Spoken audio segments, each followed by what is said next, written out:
The space around the small human ship looked empty and cold. Captain Jake Morrison sat in his command chair, looking at the stars through the main screen. His ship was called the Wanderer, and it was not very big compared to the massive warships that suddenly appeared around them. Jake was a calm man with brown hair and kind eyes. He had been exploring space for many years, but he had never seen ships like these before. The alien vessels were huge and covered in strange blue lights. They looked like they could destroy his little ship with one shot. Lisa Parker was working at her engineering station. She was a smart woman who knew everything about their ship's systems.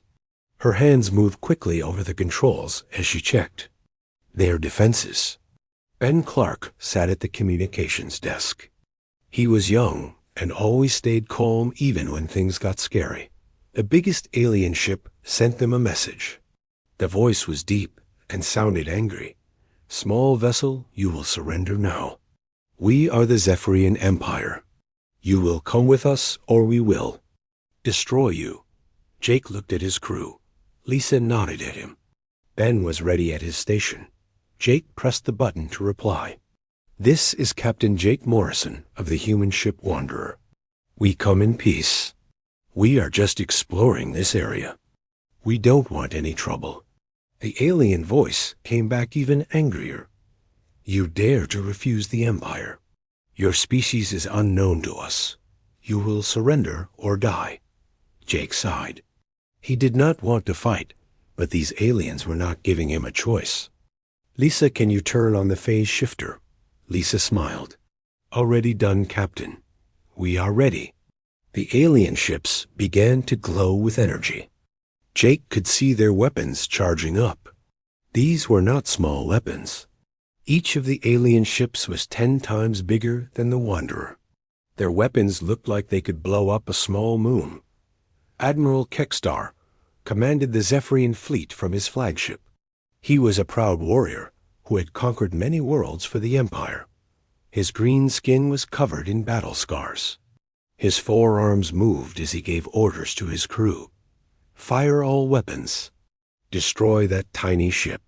The Zephyrian ships fired their plasma cannons. Bright beams of deadly energy shot toward the Wanderer. These weapons had destroyed entire cities on 100 worlds. The beams hit the human ship and passed right through it like it was made of air. Admiral Kekstar stared at his screens. "What happened? Why did our weapons not work?" His science officer was a thin Zephyrian with large eyes. "Sir, the energy readings show our weapons hit the target but caused no damage. It is like the ship exists but does not exist at the same time." Jake watched the alien weapons pass through his ship. "Ben, send them another message. Tell them we still want to talk peacefully." Ben pressed his controls. "This is the Wanderer. We noticed you tried to shoot us. We are still willing to talk. Please stop attacking us." Admiral Kekstar was confused and angry. His weapons were the most powerful in the galaxy. No ship could survive a direct hit from his plasma cannons. Yet this tiny human vessel was not even damaged. "Fire again. Use all weapons." All 6 Zephyrian warships opened fire at once. The space around the Wanderer filled with deadly energy, beams and missiles. The human ship sat quietly in the middle of the attack. Every shot passed through it without causing any harm. Lisa looked at her controls. "Captain, their weapons are not even touching our shields. The phase shifter is working perfectly." Jake nodded. He did not like what he had to do next, but the aliens would not stop attacking. "Lisa, can you use the gravity wells?" "Yes, sir. I can create 3 small ones. That should disable their ships without killing anyone." Jake made his decision. "Do it." Lisa pressed several buttons on her panel. The space around 3 of the alien ships began to change. Small points of incredible gravity appeared near each vessel. The Zephyrian ships were suddenly pulled toward these gravity points. Their hulls began to crack under the pressure. Admiral Kekstar felt his ship being crushed. Alarms were going off everywhere. What is happening? Report. His science officer was trying to understand the readings from his instruments. Sir, something is creating artificial gravity wells next to our ships. The gravity is so strong it is tearing our hulls apart. How is that possible? No known technology can create gravity. The 3 Zephyrian ships that were caught in the gravity wells exploded. Their crews had no time to escape. The other 3 ships watched in horror as their companions were destroyed by weapons they could not understand. Jake felt sad about the destruction. Ben, send them one more message. Ben's voice went out to the remaining alien ships. We are sorry about your ships. We come in peace, but we will defend ourselves. Please stop attacking us so we can talk. Admiral Kekstar looked at the wreckage of 3 of his most powerful warships. The human vessel had destroyed them using technology that should not exist. He had never seen weapons that could create gravity or ships that could become untouchable. His remaining ships were some of the most advanced in the galaxy. They had shields that could stop any known weapon. They had sensors that could detect any hidden technology. But they could not understand how the human ship worked. Sir, what are your orders? Asked his weapons officer. Admiral Kekstar thought about his options. He could continue to attack, but his weapons were useless. The human ship could destroy his remaining vessels just as easily as it had destroyed the first 3. His pride as a warrior wanted him to keep fighting, but his duty was to keep his remaining crew alive. All ships retreat. We will return to base and report this to the Empress. The Zephyrian ships turned and flew away as fast as they could. Jake watched them go on his main screen. He hoped they would not come back with more ships, but he knew they probably would. Lisa turned off the phase shifter. Captain, we are back to normal space. The gravity wells have closed. Ben was listening to the alien communications. Sir, they are sending messages back to their home base. They are calling our technology impossible. Jake laughed. Impossible. We learned how to do this stuff in high school. I guess different species develop technology in different ways. The Wanderer continued on its peaceful mission. Jake and his crew did not know that they had just started the biggest crisis in galactic history. The Zephyrian Empire had ruled space for thousands of years. They had the most advanced technology and the strongest military.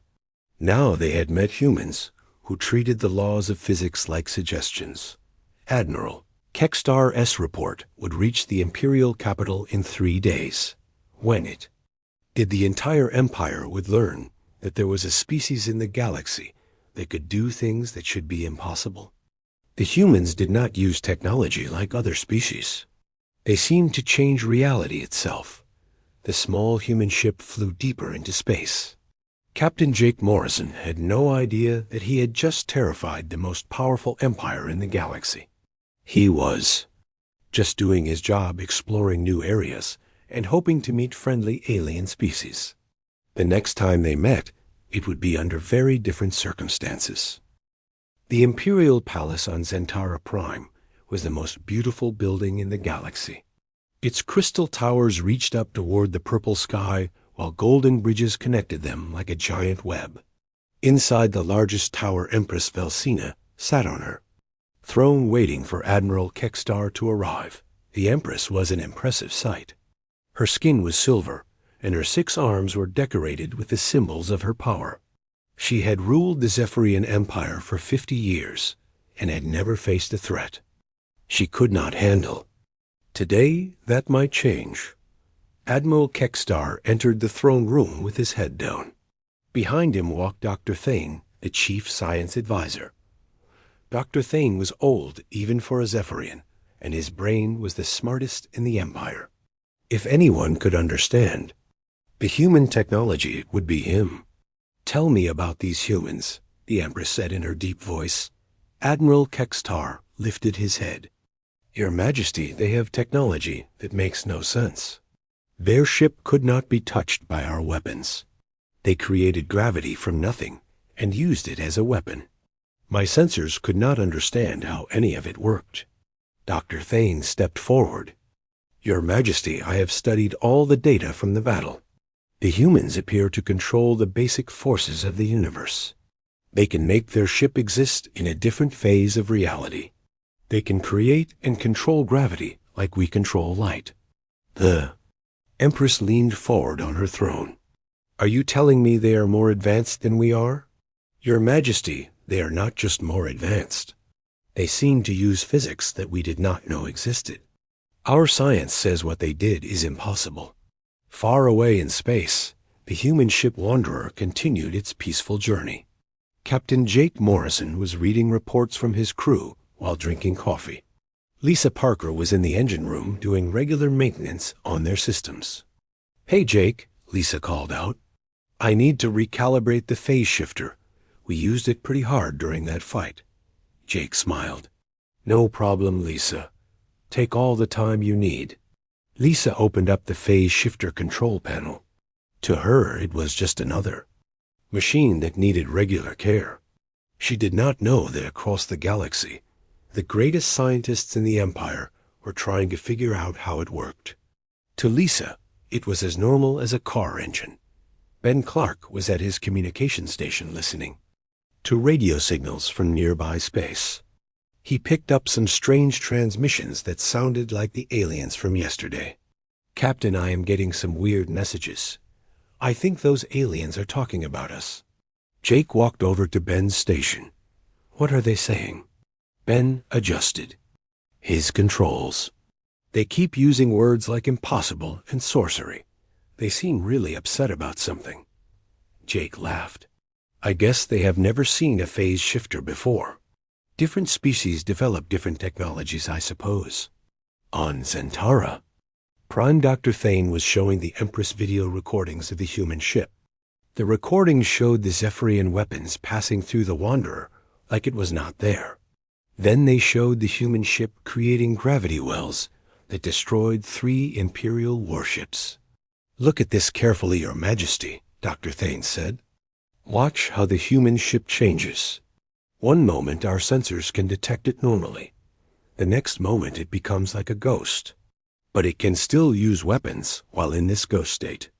The Empress studied the recordings. How is this possible, Dr. Thane? I have been thinking about this for days, Your Majesty. The only explanation I can think of is that humans have learned to control space and time itself. They can move there. Ship into a different dimension where our weapons cannot reach it. The Empress felt a chill run through her body. The Zephyrian Empire controlled 3,000 star systems because they had the best technology. If humans could control dimensions, then the Empire was in great danger. Send out scout ships, the Empress ordered. Find out where these humans come from. Learn everything about them. The Imperial scouts were the best in the galaxy. Their ships were invisible to most sensors and could travel faster than anything else in space. Within days they had found human space and were watching from a safe distance. What they saw confused them even more. The human planet called Earth looked normal from space. It had blue oceans and green continents like many other worlds. But when the scouts looked closer, they found things that hurt their brains to think about. Human cities were built in ways that made no sense. Buildings seemed to exist in more space than they actually took up. Some structures appeared to be bigger on the inside than the outside. Children played in parks that seemed to stretch for miles, even though they were only a few blocks wide. Scout Captain Vextar sent daily reports back to Dr. Thane. Sir, the humans live in cities that bend space. Their buildings exist in folded dimensions. A house that looks small from outside contains rooms that should not fit. Dr. Thane read the reports with growing worry. The humans did not just have advanced weapons. They lived their daily lives using technology that the Empire considered impossible. The scouts watched human children playing games. The children threw balls that traveled through tiny portals to hit targets on the other side of the playground. They rode bicycles that could drive up the sides of buildings by changing which way gravity pulled on them. "Sir," reported Scout Captain Vexstar, "the human children use dimensional portals and gravity control as toys. What they consider games would be military weapons for us." More reports came in about human farming colonies. The farmers used machines that made time move faster in their fields. A crop that should take months to grow was ready in hours. They kept animals in spaces that were bigger than the farms themselves. One report that shocked Dr. Thane described a human farmer named Mary Johnson.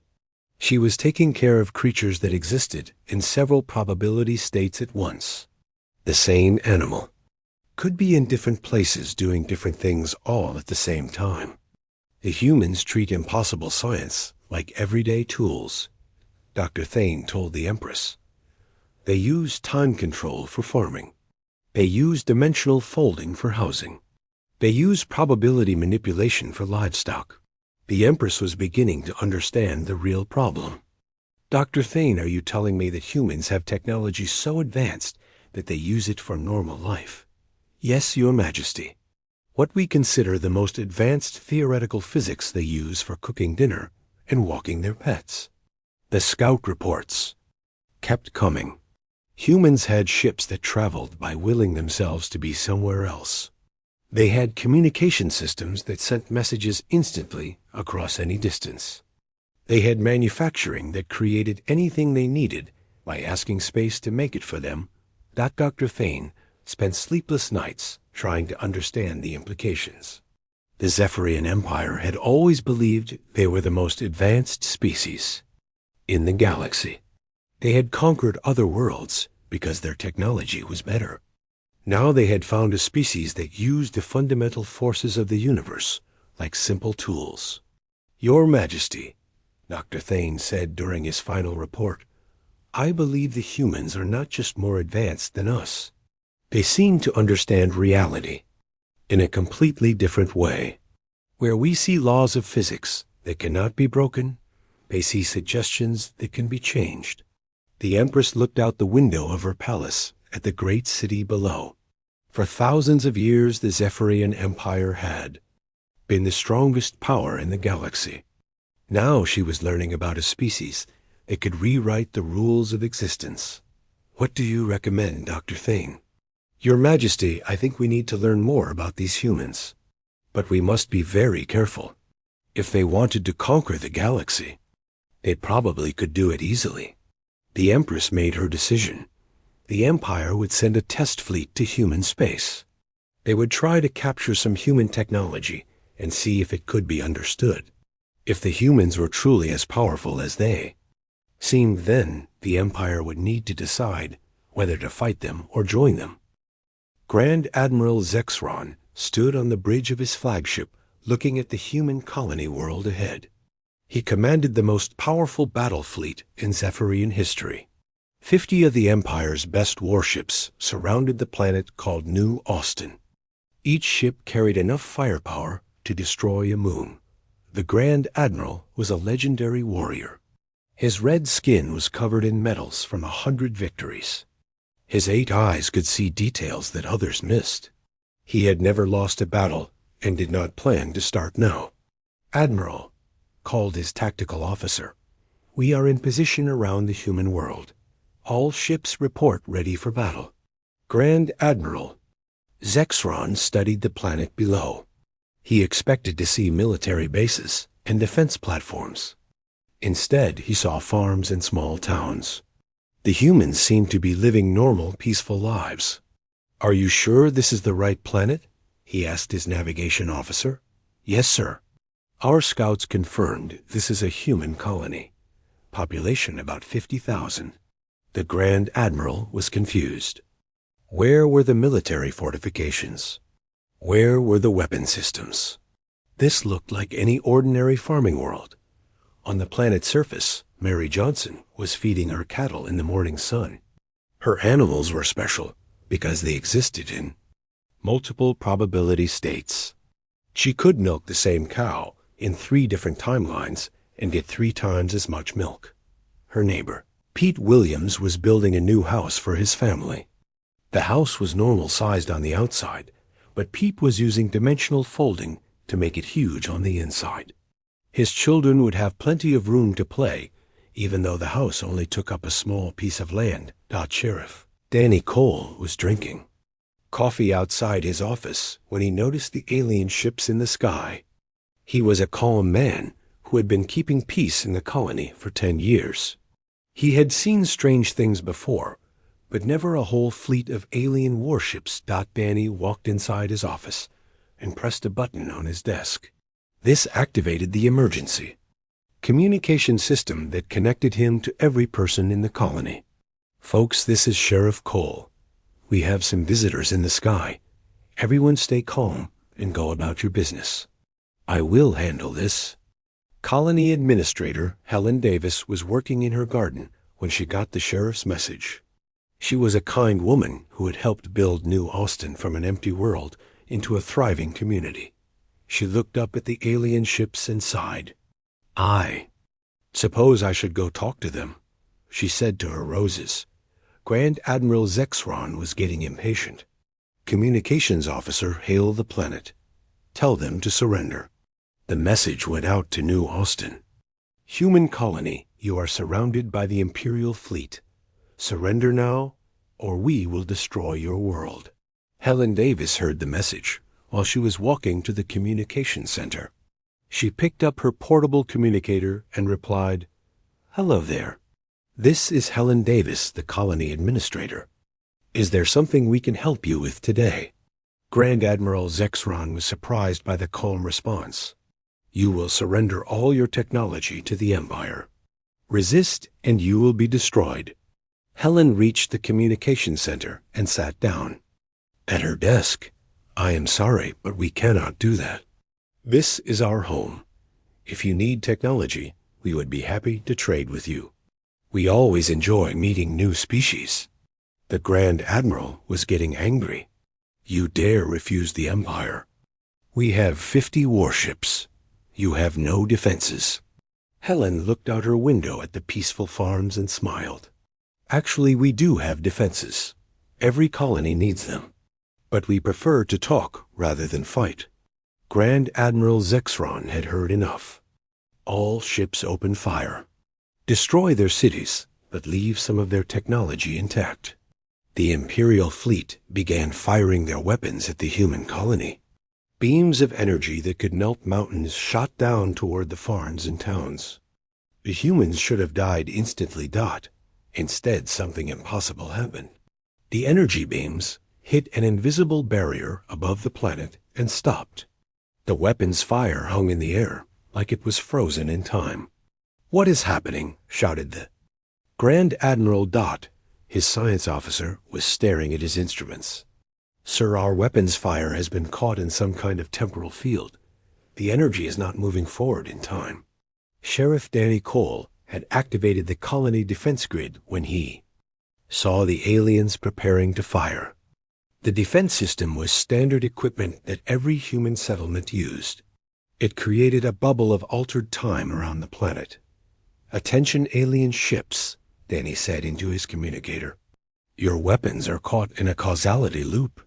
You will keep firing the same shots forever unless we reset your timeline. Would you like us to fix this so we can talk properly? Grand Admiral Zexron watched his mighty fleet firing the same shots over and over. The energy beams would fire, hit the temporal barrier, disappear, and then fire again. His ships were trapped in a loop of time. How are they doing this? He demanded. His science officer was trying to understand the readings. Sir, they appear to have created a closed time loop around our weapon fire. This should be impossible, but our energy is actually traveling backward in time to the moment we fired it. On the planet, Pete Williams was still working on his house. He noticed the alien ships shooting at them and shook his head. Some people are so impatient, he said to his tools. Mary Johnson was milking her probability cows when the shooting started. The energy beams passed harmlessly through the temporal barrier above her head. City folk, she said with a smile. always in such a hurry. Helen Davis was still sitting at her communication desk, trying to talk to the aliens. Hello again. You seem to be stuck in a time bubble. This happens sometimes when people shoot at our defense grid. Would you like me to reset things so we can have a proper conversation? Grand Admiral Zexron felt like his brain was breaking. His fleet was the most advanced military force in the galaxy. They had weapons that could destroy stars and shields that could stop black holes. Yet they were completely helpless against human technology that the colonists treated like a neighborhood security system. "Admiral, what are your orders?" asked his weapons officer. The Grand Admiral looked at his ships firing uselessly at the human world. "Stop firing. All ships stop firing immediately." The Imperial fleet stopped shooting, and the temporal loop ended. Their trapped energy beams finally hit the planet's shield and harmlessly dispersed into space. "Thank you," came Helen's cheerful voice. That was getting rather repetitive. "Now what can we help you with today?" Grand Admiral Zexron tried to think. He had been sent to capture human technology and test their defenses. Instead, he had learned that human colonists used time manipulation as a basic security system. They treated weapons that could trap entire fleets like a simple burglar alarm. "We want to understand your technology," he finally said. "Oh, that is wonderful," Helen replied. "We love sharing knowledge. Why do not you send some people down to visit? We can show you around and explain how things work." The Grand Admiral was suspicious. This could be a trap. Helen laughed. "If we wanted to hurt you, we would have done it already. Your ships would be stuck in that time loop forever if we had not been nice enough to let you out." Grand Admiral Zexron realized she was right. The humans could have left his fleet trapped in the temporal barrier. They had chosen to free his ships and offer to share their knowledge instead. "I will send a small team down to your planet," he decided. "Wonderful. Sheriff Cole will meet them at the landing pad. He makes excellent coffee." As the Grand Admiral prepared his landing party, he tried to understand what had happened. His fleet had been defeated not by superior weapons, but by casual use of technology that humans consider basic safety equipment. The humans had trapped his ships using time manipulation that they activated like turning on a porch light. They had offered to share their knowledge like neighbors offering to lend sugar. They treated universe-changing technology as everyday tools. Grand Admiral Zexron was beginning to realize that the Empire had not just encountered a more advanced species. They had found humans who lived in a reality where the impossible was ordinary and the miraculous was mundane. His report back to Empress Valsina would change the Empire forever. President Linda Thompson sat in the Oval Office looking at reports from New Austin Colony. The news about the alien attack had reached Earth through the quantum communication network in just minutes. Every human colony in space now knew that a large alien empire was testing their defenses. Linda was a smart woman who had led Earth for 6 years. She had gray hair and kind eyes that had seen many difficult decisions. Today she had to decide how humanity would respond to its first contact. With a hostile alien empire. Defense Secretary Rick Martinez stood beside her desk holding a tablet with military reports. Rick was a former soldier who understood both war and peace. He had been studying the alien ships that attacked New Austin. "Madam President," Rick said, "the good news is that our colonial defenses worked perfectly. The aliens could not harm any of our people. The bad news is that they have a very large fleet and seem determined to understand our technology." Linda nodded. "What do our colonies want to do?" "Most of them want to keep talking to the aliens. Helen Davis from New Austin thinks we can make friends with them. She says they seem more confused than hostile." Dr. Amy Foster entered the office carrying a briefcase full of technical documents. Amy was the director of advanced physics at MIT Luna and one of the smartest people in human space. Her job was to explain human technology to other species when necessary.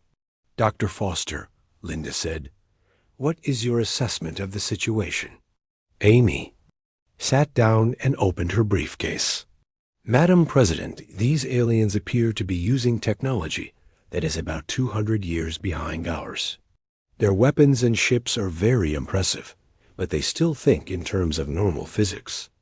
"What do you mean by normal physics?" Rick asked. Amy smiled. "They think the laws of physics cannot be changed. We learned long ago that reality is more like a computer program that can be modified. They are still trying to work within the original programming." Linda leaned back in her chair. "So they are not actually a threat to us?" "Not militarily, Madam President. Their weapons cannot hurt us, and their defenses cannot stop us. But they could become a problem if they panic and start attacking innocent people." The President made her decision. "I want you to prepare a diplomatic mission, Dr. Foster.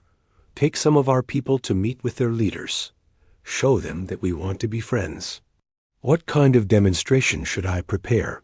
Amy asked. Linda thought for a moment. "Show them something impressive, but not threatening.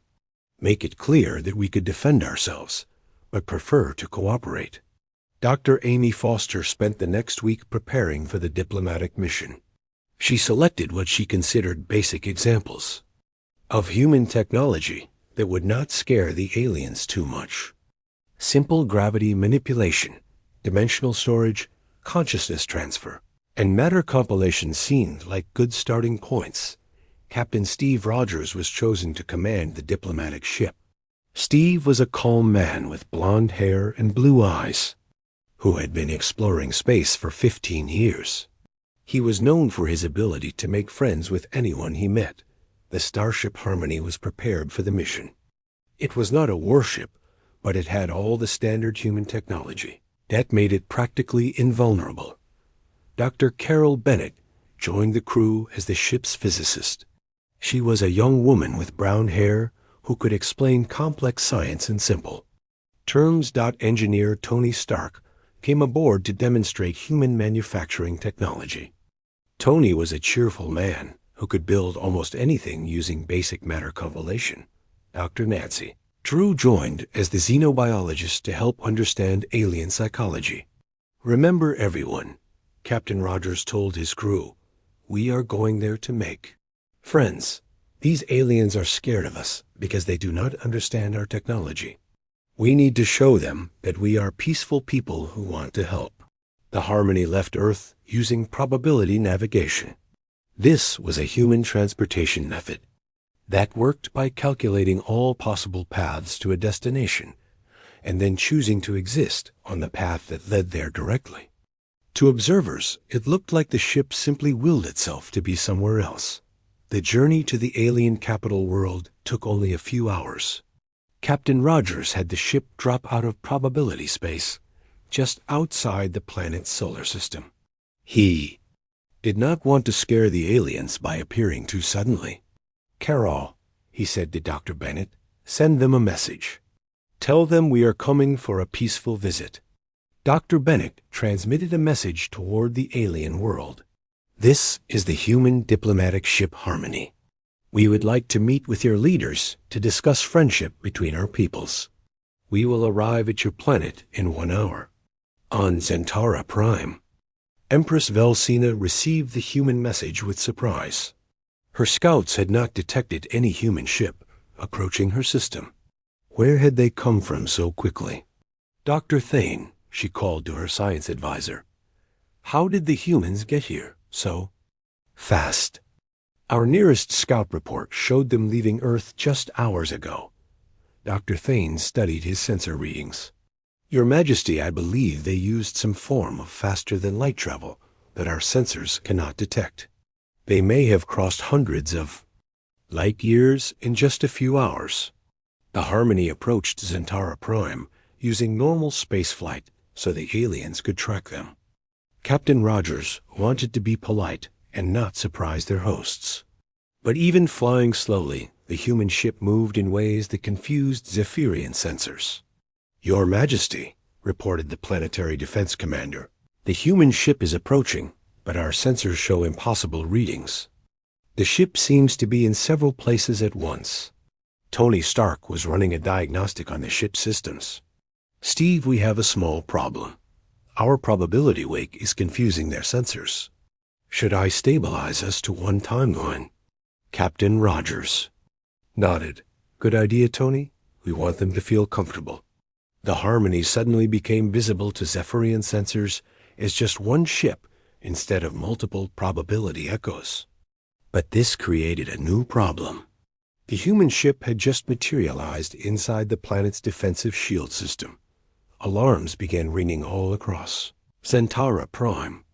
The humans had somehow penetrated the most advanced defensive network in the galaxy, without triggering any warnings.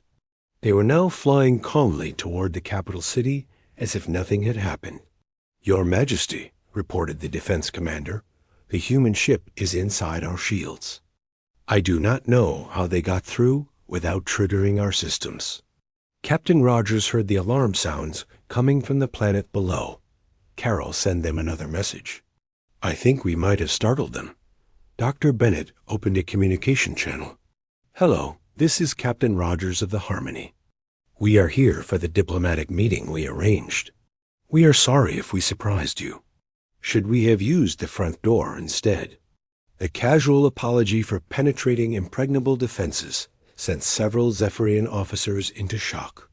The humans were treating the violation of their most advanced security like a minor social mistake. Empress Valsina decided to meet with the humans despite her advisor's concerns. The meeting was arranged in the most secure chamber of the Imperial Palace. The room was surrounded by sensors and recording equipment to capture everything the humans did. Captain Rogers and his team were transported down to the planet's surface. They arrived in the palace wearing simple uniforms and carrying basic equipment. To Zephyrian eyes, they looked like ordinary people, despite their impossible technology. Your Majesty, Captain Rogers said with a bow, thank you for agreeing to meet with us. We come in peace and friendship. Empress Valsina studied the humans carefully. They seemed so normal and harmless. It was hard to believe they possessed technology that could reshape reality. Captain Rogers, she said, we are curious about your technology. Our scientists tell us you can do things that should be impossible. Dr. Amy Foster stepped forward carrying her demonstration equipment. Your Majesty, we would be happy to show you some examples. We believe that knowledge should be shared freely between all intelligent species. Amy opened her briefcase and began her presentation. She wanted to start with something simple that would not frighten the aliens. She pulled out what looked like an ordinary coffee cup. This is a basic matter compiler, she said cheerfully. We use these to create small objects when we need them. Amy concentrated on the cup for a moment. The space inside began to glow and swirl. Stars appeared in the tiny space. Then planets formed around the stars. Finally, small creatures began, swimming in oceans on the miniature worlds. I have created a small universe with accelerated time, Amy explained. Human children use these to learn basic physics in elementary school. Reality is really more like clay than most species realize. You just have to know how to squeeze it right. The Zephyrian scientists watched in stunned silence as Dr. Foster demonstrated technology that violated everything they thought they knew about the universe. She had created life itself in a coffee cup and was talking about it like making breakfast. Demonstration continued with even more impossible things. Tony Stark showed them matter compilation by asking empty space to create a beautiful flower. Dr. Bennett demonstrated consciousness transfer by backing up her memories and moving them to a small crystal dot captain. Rogers explained humanity's basic philosophy. We discovered early in our development that the universe is basically a very complex computer program. Once you learn the programming language, you can patch bugs, add new features, and even write your own programs. We are happy to Share what we have learned, because that is how knowledge grows. Empress Velsina stared at the small universe spinning inside the human coffee cup.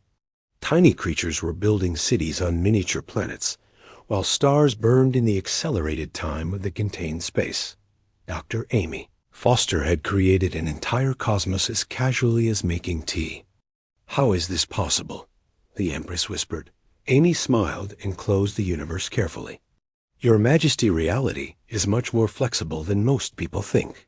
We learned this when our scientists discovered that space and time are just different types of information. Once you understand how to read and write that information, you can modify it." Dr. Thane leaned forward from his position beside the throne. His old mind was struggling to accept what he had seen. "Dr. Foster, are you saying that humans treat the fundamental forces of the universe like computer code?" "Exactly," Amy replied cheerfully. "Gravity, time, space, matter, energy. They are all just different programs running in the cosmic operating system. We learned how to access the source code and make improvements." Captain Rogers stepped beside Amy. "Dr. Foster, why do not you show them some of the practical applications we use every day?" Amy reached into her bag and pulled out a small crystal. "This contains the backup consciousness of my friend Dr. Williams, who died last year.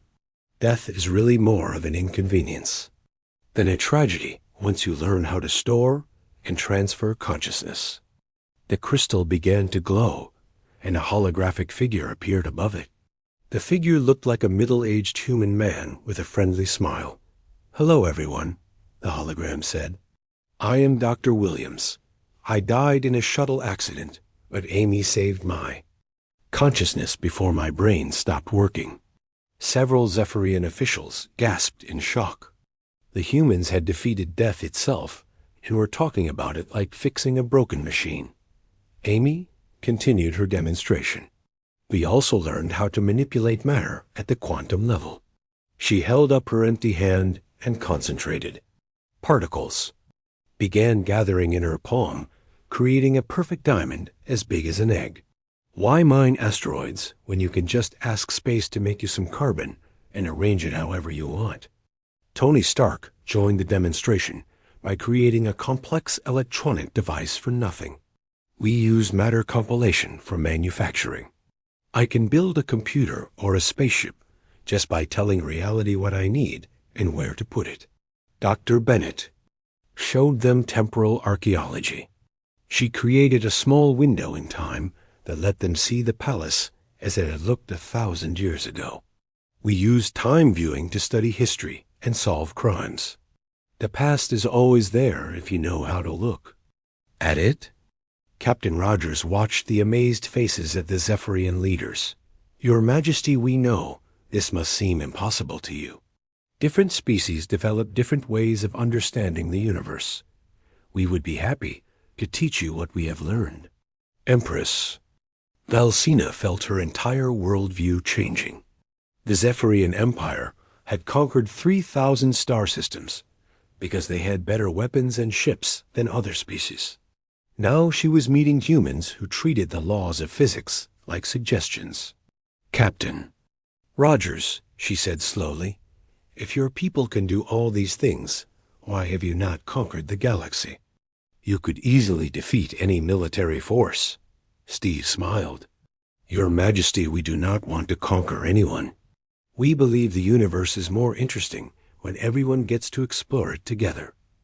Knowledge and wonder are better when they are shared." Dr. Thane was still trying to process everything he had seen. "Captain Rogers, how long have humans possessed these abilities?" "About 300 years," Steve replied. "We discovered the programmable nature of reality during our early space exploration. At first, only our greatest scientists could do simple modifications. Now every human child learns basic reality programming in school." Amy pulled out another device that looked like a simple tablet. "This is a standard education tool. Human children use it to practice creating small pocket dimensions and learning how gravity works." She activated the tablet and a miniature solar system appeared floating above it. The holographic planets orbited their star, in perfect formation, while tiny spacecraft moved between them. Amy handed the tablet to Dr. Thane. Try touching one of the planets. The simulation responds to your thoughts. Dr. Thane carefully touched one of the tiny worlds. Suddenly, he could see the surface of the planet as if he was standing on it. Cities and forests spread out before him, while strange creatures moved through the landscape. This is what human 5-year-olds play with, Amy explained. They learn physics by creating universes and seeing how different laws affect reality. The Empress stood up from her throne and walked closer to the humans. Dr. Foster, your people could have destroyed my empire easily. Instead, you came here to offer friendship and knowledge. Why? Amy looked at her companions and then back at the Empress. Your Majesty, we have learned that reality is much more fun when everyone gets to play with the really cool toys. The universe is infinite and full of wonders. There is plenty of room for everyone to explore and discover new things. Tony created a beautiful sculpture from pure energy while he talked. We tried conquering things when we were younger as a species. It was boring. Building things and learning together is much more interesting. Dr. Bennett added her thoughts. When you can create anything you want and go anywhere you choose, conquest becomes pointless. We would rather make friends and see what amazing things other species can teach us. Empress Velsina made the most important decision of her reign. Captain Rogers, I would like to propose an alliance between humanity and the Zephyrian Empire. Not a military alliance, but a partnership for learning and exploration. Captain Rogers smiled and held out his hand. Your Majesty, we would be honored to be your friends and teachers. The Empress shook his hand in the human custom. What would you need from us to begin sharing your knowledge? Amy opened her briefcase. Again, nothing, Your Majesty. We brought complete technical specifications for basic reality programming. Your scientists can start learning immediately. She handed Dr. Thane a set of crystal data storage devices. These contain everything you need to build your first matter compilers, gravity manipulators, and dimensional folders. We also included some fun projects for your children. Dr. Thane held the crystals with trembling hands. The knowledge contained in these small devices would advance Zephyrian science by thousands of years.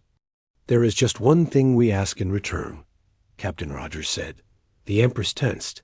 What do you want? Steve grinned. We would love to learn about your art and music. Human artists would be fascinated by Zephyrian culture. We could have wonderful cultural exchange programs. The simple request for friendship rather than tribute or resources convinced the Empress that the humans were genuine in their peaceful intentions. Over the following months, the Zephyrian Empire began its transformation from a military conquest state into a collaborative federation. Human teachers arrived to help Zephyrian scientists understand reality programming, while Zephyrian artists traveled to Earth to share their cultural treasures. Lisa Parker, from the original encounter with the Wanderer, established the first human school on Zentara Prime. She taught young Zephyrians how to build phase shifters and gravity wells while learning about their 4-dimensional mathematics. Ben Clark helped create quantum communication networks that connected every world in the Empire instantly. Information and ideas could now flow freely between species, separated by thousands of light years. The empire that had once ruled through fear and superior firepower became a place of learning and wonder. Former imperial warships were converted into exploration vessels that could travel between dimensions, seeking new knowledge and new friends. Empress Velsina often visited the human school to watch Zephyrian children playing with toys that created miniature galaxies. The sight of young minds learning to reshape reality filled her with hope for the future. Captain Jake Morrison and the crew of the Wanderer returned to Zentara Prime as honored guests. The small human ship that had terrified An imperial fleet was now displayed in a museum as a symbol of how contact between species should work. "You know," Jake told the Empress during the dedication ceremony, "we never meant to scare anyone. We were just trying to defend ourselves with basic safety equipment." The Empress laughed. "Captain Morrison, your basic safety equipment was more advanced than our most powerful weapons. But I am glad you were patient with us while we learned." The alliance between humanity and the Zephyrian Empire became a model for peaceful first contact throughout the galaxy. Other species learned that humans would share their impossible technologies freely with anyone willing to learn and explore. TOGETHE, Dr. Amy Foster, established the Galactic Institute for Reality Studies, where scientists from hundreds of worlds could learn to program the universe. The Institute's motto became, "Reality is clay. Let us shape it together." The galaxy that had once been dominated by military empires competing for resources became a cooperative community of species working together to unlock the mysteries of existence. And at the center of it all were humans who had learned that the universe was much more fun when everyone got to play with the really cool toys.